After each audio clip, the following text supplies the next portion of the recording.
الشاطرة تسبق بخطوة وتيجي تعمل معايا تفريزات رمضان. هنجيب توم مقشرينه، وهجيب الكبة بتاعتي وانزل بالتوم بتاعي واحط عليه معلقة كبيرة من الملح، معلقتين من الزيت، معلقة صغيرة من الخل، وهنفرم كل الكلام ده فرم ناعم. وبعد كده هقسم الكمية لنصين. هجيب اكياس فاكيوم او الاكياس محكمة الغلق. عايزة اقولك سهلة قوي وكمان جميلة جدا في التخزين، ما بتاخدش وقت ولا مكان في الفريزر خالص، وكمان بيبقى الفريزر بتاعك منظم.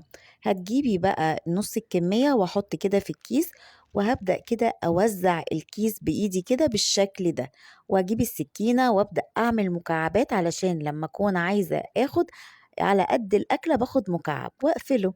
عندنا بقى نص الكمية التاني حطيت فلفلاية رومي أحمر وفلفلاية رومي أخضر، وفرمتهم كده فرم ناعم، كمون ومعلقة من الكزبرة ومعلقة من الشطة صغيرة اختياري وعصرة ليمونة. ده بقى لزوم التتبيلات ولزوم بقى المخللات، هتكون عندك جاهزة في أقل من ثواني، وكمان تنفع لتتبيلة السمك. وكده برضو حطيتها في الأكياس الفاكيوم وقسمتها بالسكينة وحطيها بقى في الفريزر. أهم حاجة عندي بقى الخضرة، شبت وبقدونس وكزبرة مغسولين كويس جدا ومتصفيين، مفهومش ولا نقطة مية. وبدأت كده جبت البلانشة وقعدت قطعتهم كده بالسكينة أو في الكبة المتوفر عندك. عايزة أقولك هتوفر عليكي وقت ومجهود في رمضان. وبدأت نعمتهم كده بالمخرطة. وبعد كده هاتي بقى كاس الفاكيوم وعبيهم. لزوم المحاشي بقى في رمضان، كل سنة وانتم طيبين، ويعود عليكم يا رب الأيام بالخير واليمن والبركات.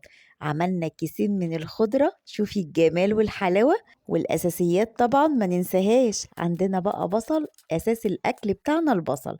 جبت كده حوالي 2 كيلو بصل، غسلتهم كويس وقشرتهم.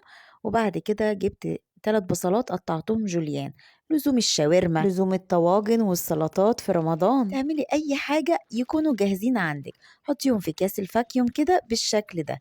وبقية البصل بدأت إن أنا أقطعه مكعبات، وأجيب الكبة بتاعتنا الشقيانة ونفرمهم كده فرم ناعم في أكياس الفاكيوم كده. أروح حاطة بقى بقية البصل، يبقى أنا شلت من دماغي على قد الأكلة هاخد منها، وأروح مطلعة وعاملة الأكلة على طول. وفرنا وقت ومجهود ولا لأ؟ الفلفل الرومي بدأت إن أنا غسلته وفرمته فرم متوسط بالشكل ده، يبقى على قد الأكل هطلع وأطبخ على طول. أهم حاجة بقى في رمضان تسبيكة المحشي. عندنا 3 بصلات وطماطم وفلفل رومي أحمر. بدأت إن أنا أجيب البصل مع الفلفل الرومي وأبدأ فرمتهم كده فرم ناعم. حلة بقى فيها شوية زيت، وانزل بقى بالبصل المفروم مع الفلفل الرومي، واسيبهم يتبلوا على النار مع شوية فلفل أسمر. الطماطم بقى بتاعتنا فرمناها في الكبة أو في الخلاط المتوفر عندك، عايزاها تتسبك لحد ما تبقى بالصوم كده، ملح وفلفل أسمر وبهارات محشي. وبيبقى كده عندك أحلى تسبيكة محشي هتقضيكي طول شهر رمضان. كفيكي بقى ما شاء الله ورق عنب، كرنب، محشي مشكل، وحطيهم بقى في الفريزر كده وجمديهم، وبيكون شكلهم بالشكل ده. وفري وقت ومجهود واعملي التفريزات. ولو عجبك الفيديو لايك وشير. بحبكم قوي، واستنوني في الجزء التاني من تفريزات رمضان.